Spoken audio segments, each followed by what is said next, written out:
What's up? I'm very excited to be making this video, and I would say that's mainly for two reasons. First is my first YouTube video, which is awesome. I'm completely new to this, so let me know if you have any tips or tricks in the comments. Now, I'd super appreciate if you guys could like, subscribe, and turn on the bell or whatever else you're supposed to do and get the word out. I'm known as a TikToker, but I want to broaden my reach beyond that, which is ultimately for Christ. And the second reason I'm excited is the topic of the video. I think it'll be a very interesting one. I prayed about whether I should share it because it's very personal to me.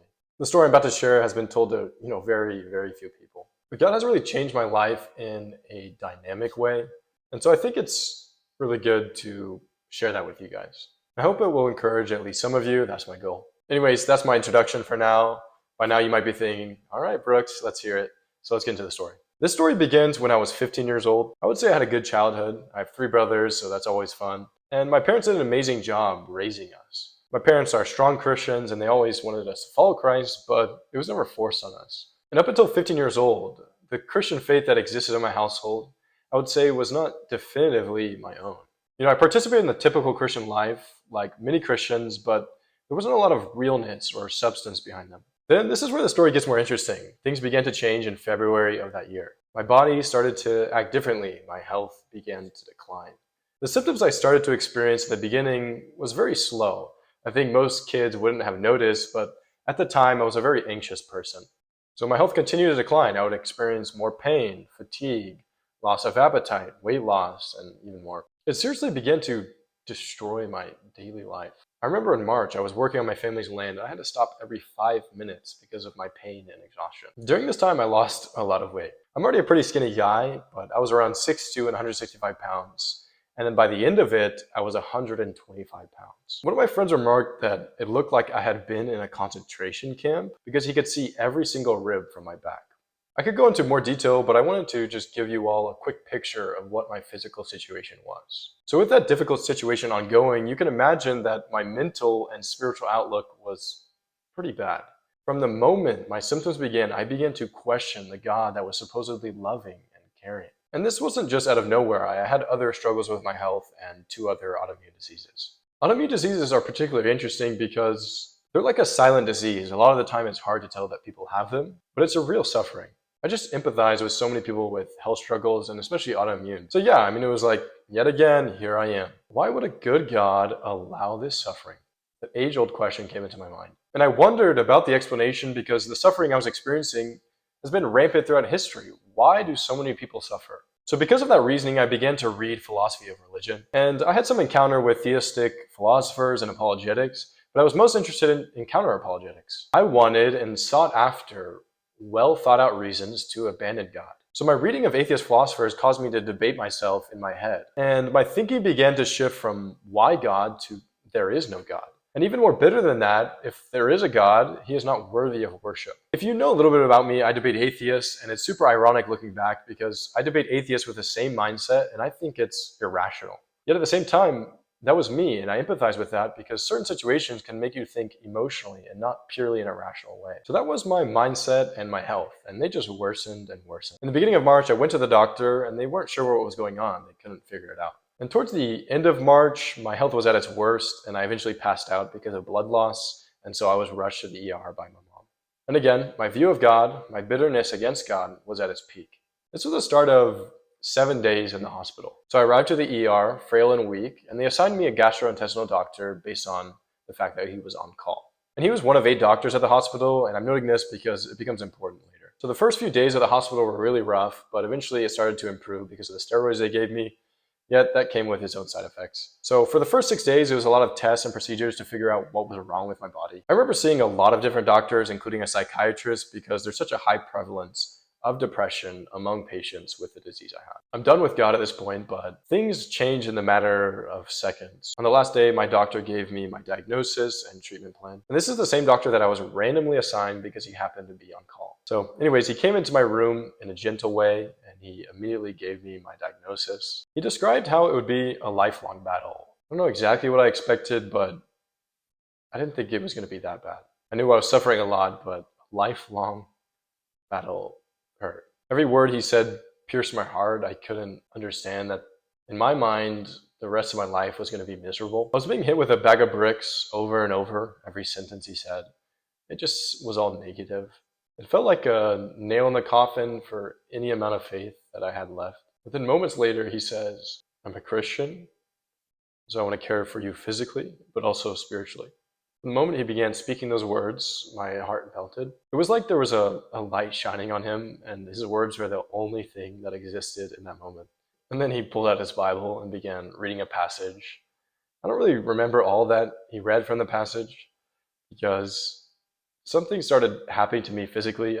It's hard for me to describe the experience. The best way I could describe it is, I don't know if you've seen in football games, when there's a big win, the players go grab that huge thing of Gatorade. They pour it over the coach and it washes over them head to toe. And I guess that's what I experienced, but it was like God's love washed over me. It was like pure liquid love. I had goosebumps from head to toe. I felt like I was floating and God was shining on me. And every little bit of bitterness that I had in my being just left my body. My heart was soft and I just started to cry. I didn't think I was going to get emotional talking about this, but I don't know if I can fully explain to you guys what that did to me, how it changed the direction of my life, which I'll get into. But I think God works in mysterious ways. Not everyone experiences something spectacular or dynamic, but in particular times or for particular people, I certainly don't think I'm special. But God used it. I think, I don't want to get too deep into apologetics, but God foreknows. And so he knows different situations and, such a way if he acts, how we'll respond to that and what the outcome will be, how much benefit it will be for his kingdom. Anyways, I'm just kind of rambling, but God is sovereign. That's my conclusion. He's very sovereign. Anyway, so this random doctor that spoke these words dramatically changed my life. This doctor was definitely used by God to do that. And I just want to remind you, you never know how much your words really affect people. And especially with regard to the gospel, because there's a supernatural force. There's a divine force that is not visible, but it's acting. And so I just encourage you never to shy away to stand up for your faith or to speak about your faith. There are a lot of stories to prove that. Your words of faith affect people. Maybe I can talk about them in another video. I would not be here if that doctor did not listen to the feeling he had to speak. So anyways, continuing with the story, I went home after the hospital and I suffered more. My medicine gave me insomnia and I had to sleep upright and I kept getting up throughout the night. And I was just still in so much pain. Yet my feeling was no longer bitter towards God. Rather, I began to thank God even. I was moved from why God to there is no God to thank you, God. So I started to read philosophy again, but this time it was actually the other side. I was more open. My experience opened me up to God completely. I wanted to have a fair look at apologetics. I read so many books from so many different authors. And that was largely because I had so much time, because my health required me to either lay down or sit down. And I was actually being persuaded by many of the arguments. I remember being mesmerized and so impressed by the fine-tuning argument. And I still defend that argument today. If you're familiar with my videos, it goes way back.